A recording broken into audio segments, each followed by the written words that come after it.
Bonjour les artistes, j'espère que vous allez bien. Aujourd'hui, nous allons nous pencher sur la composition d'un œil humain. Alors pour faire cet œil humain, j'ai commencé par faire une étude au crayon graphite que je vais vous présenter, qui est ici. Voilà. Cette étude au crayon graphite me permet de mettre déjà les ombres et les lumières et les proportions également pour me faciliter la vie après quand je vais travailler à l'huile. Donc, comme je viens de vous le dire, cet œil, je l'ai fait à l'huile. Il pourra très bien être fait ou à l'acrylique, ou au pastel, ou à l'aquarelle. Un autre médium que l'huile. Je pourrais vous faire des tutos si vous voulez des petites vidéos sur d'autres médiums. Moi, j'ai fait l'huile parce que c'est mon médium de prédilection, mais si vous désirez d'autres techniques, il n'y a pas de souci, il suffit de me le demander dans les commentaires. Bon, et bien, c'est parti, on y va. Alors juste un petit rappel sur la palette pour faire une carnation de peau. Vous aurez besoin d'un noir d'ivoire, d'un blanc de titane, d'une terre d'ombre brûlée, d'une terre de cyane brûlée, d'un ocre jaune, du cramoisi d'alizarine ou de la laque de Garance si vous n'avez pas le cramoisi, et d'un bleu outremer. Pour faire les mélanges de la carnation de la peau, je vous invite à aller voir ma petite vidéo qui se prénomme donc comment faire la couleur de la peau et qui vous expliquera tout le processus et tous les mélanges qu'il faut pour faire différentes tonalités de peau. Vous comprendrez ainsi comment moi je procède pour faire donc cet œil à l'huile. Vous pouvez voir sur le dessin que j'ai fait au crayon graphite les différentes nuances que j'ai mis sur l'œil, sur la paupière supérieure, les ombres et les lumières, ainsi que sous l'œil, sous la paupière de l'œil, et sur son ensemble. Nous avons donc des ombres qui sont situées juste en dessous de la paupière, qui se reflètent dans l'iris, ainsi que dans le blanc de l'œil. Je commence donc à mettre des teintes d'une valeur moyenne sur la paupière supérieure de l'œil. Je mets des aplats, je ne rentre surtout pas dans les détails. Ce qui est important à ce stade de la peinture, c'est qu'il faut donner une idée générale sans rentrer surtout dans les détails. Donc je vais contourner mon œil de cette façon en mettant donc déjà des petites nuances un peu plus claires et un peu plus foncées de façon un petit peu à voir où je vais et de donner déjà une petite idée des éclaircies et des ombres que va comporter le tour de mon œil.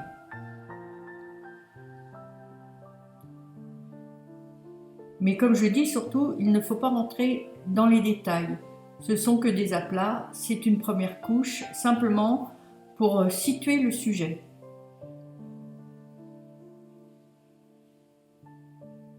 J'intensifie un petit peu les ombres sur certaines parties de la paupière et quelques éclaircies.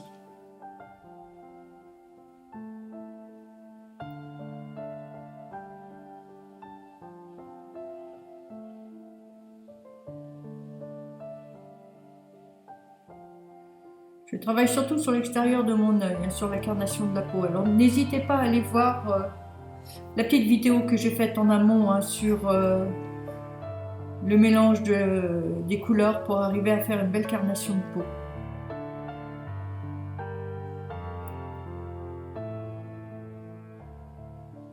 Ne pas oublier la paupière, petite paupière là, en dessous de l'œil.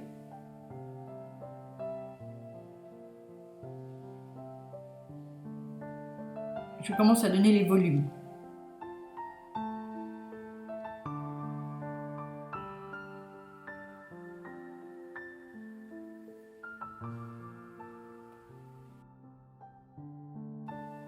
Je prends en compte ma petite étude au crayon graphite pour travailler les nuances de mon œil, de la paupière et du contour de l'œil. Je travaille aussi le petit coin de l'œil qui est assez délicat à travailler parce que c'est une partie un petit peu fine et il faudra réussir à représenter un petit peu l'humidité de l'œil. C'est très important de pouvoir représenter l'humidité de l'œil, donc c'est des parties qui sont un peu plus délicates à travailler avec beaucoup de fondu et d'éclaircies. tout en restant sobre. J'intensifie bien évidemment maintenant les ombres un peu plus soutenues. Et on commence à pouvoir voir un petit peu les volumes.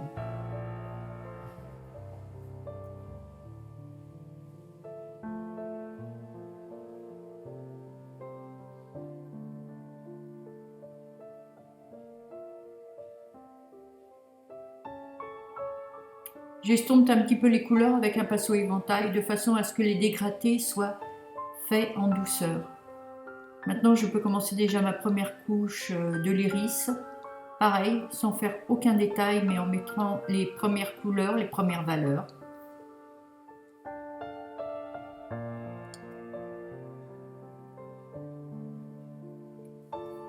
Je vais travailler la pupille avec un noir d'ivoire. Je vais faire en sorte de flouter légèrement les extérieurs de cette pupille pour pas que ça soit trop net. Faut pas que ça soit trop net. La difficulté de faire un œil, enfin du moins l'iris et puis la pupille, c'est les reflets. Il faut énormément de reflets dans un œil. C'est un œil c'est humide, c'est un globe et c'est comme un miroir. Et il faut beaucoup de reflets. J'ai utilisé un vert jaunâtre clair permanent pour faire déjà le fond de l'iris et un gris de pen avec une pointe d'outre-mer à l'intérieur pour faire les autres nuances légèrement bleutées. Ne pas oublier bien évidemment l'ombre qui se trouve au-dessus de l'iris, c'est l'ombre que procure donc la paupière supérieure. Elle est très importante parce que c'est ce qui va donner donc le relief à l'œil. Et je mets donc les nuances différentes, surtout autour de la pupille, pour montrer certains reflets. Je vais maintenant travailler le blanc de l'œil. Alors paradoxalement, le blanc de l'œil n'est pas blanc. Il n'est pas blanc. Il est souvent avec des gris colorés. Moi, là, j'ai travaillé donc mon blanc d'œil avec un gris coloré, avec une toute petite pointe d'orange à l'intérieur. Je vous déconseille fortement de faire des blancs de l'œil blancs, vraiment blancs, parce qu'on ne verra que ça, en fait. On ne verra que ça et ça va tuer votre œil, ça ne va vraiment pas faire naturel. Le blanc de l'œil est rarement blanc. De temps en temps, on peut mettre ou un gris bleuté, ou un gris avec une toute petite pointe d'orange comme j'ai fait, ou un gris avec une toute petite pointe d'ocre jaune, mais jamais un blanc pur. Et pareil, sur donc le blanc d'œil, vous aurez des ombres que peut amener la paupière supérieure.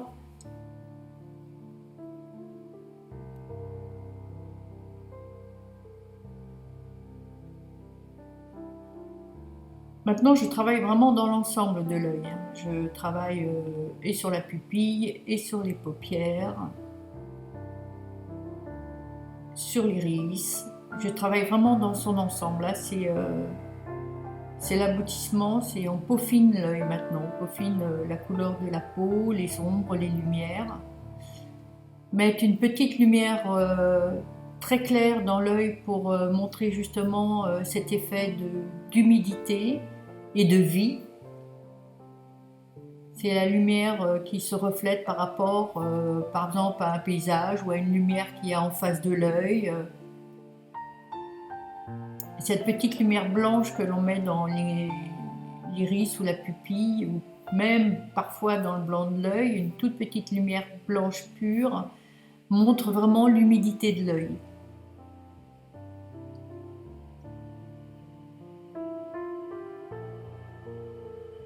Je continue là sur les ombres donc des blancs de l'œil. À cette extrémité, il sera bien plus fort que dans le coin de l'œil. Là, c'est vraiment une ombre beaucoup plus prononcée.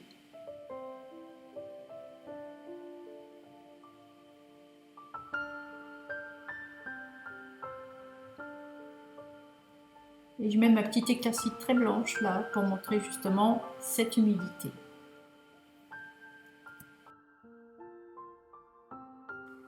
Le travail de l'œil est pratiquement abouti.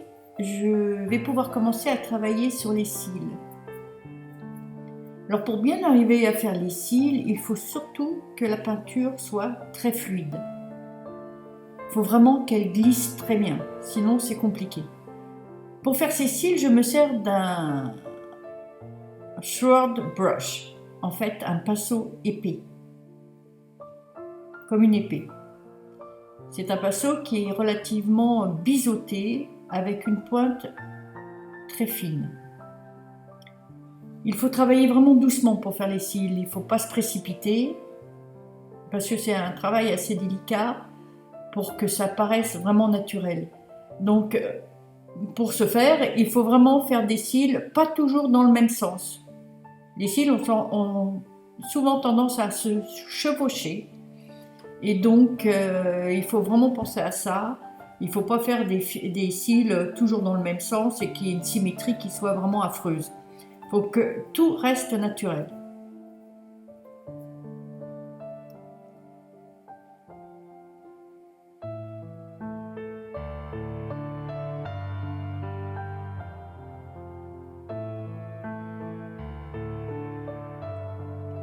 Les cils sur la paupière supérieure sont relativement longs, sont assez longs, et il faut faire également en sorte de ne pas tous les faire à la même taille.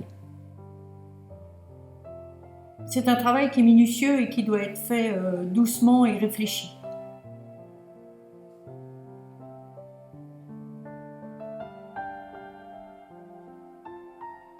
Bien sûr, ils seront beaucoup plus foncés à la base de la paupière, beaucoup plus fournis et beaucoup plus foncés à cet endroit-là.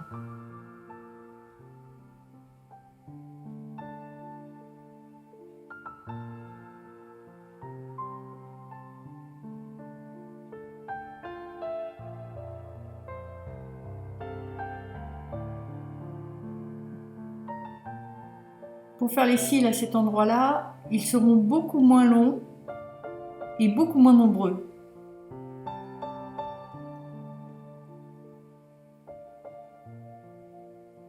Donc on ne procède pas tout à fait de la même façon. Il faut vraiment en faire beaucoup moins, sinon ça paraîtra absolument pas naturel non plus.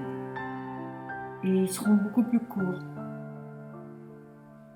Et pareil, hein, ils se chevauchent également de temps en temps.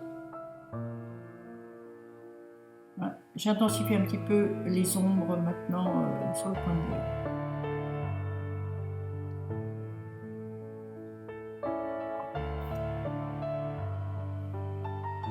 Il ne faut pas oublier que l'œil est un miroir, un vrai miroir.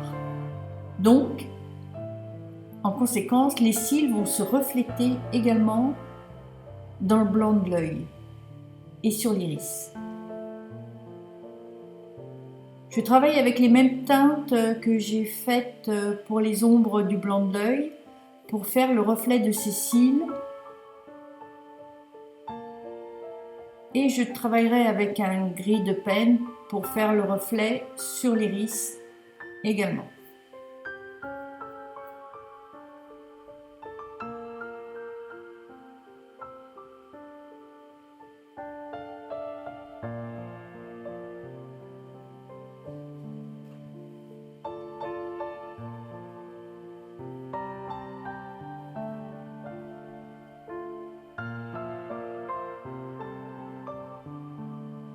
Ces ombres sont très importantes, hein, ces reflets sont très importants pour montrer quand même la vie qu'on a dans l'œil, quoi. Je fonce également bien la base des cils pour donner beaucoup plus de reflets et beaucoup plus de contraste à cet œil.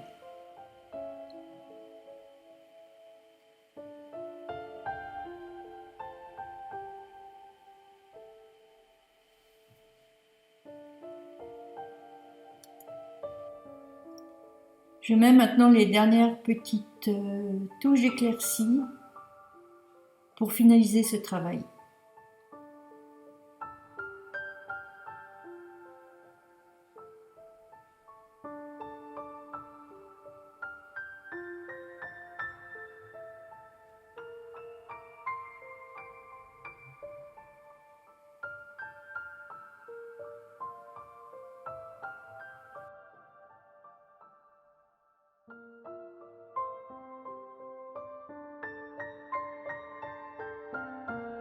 Merci d'avoir regardé cette vidéo et si vous avez des questions, n'hésitez pas à me les mettre dans le commentaire, je me ferai un plaisir à vous répondre.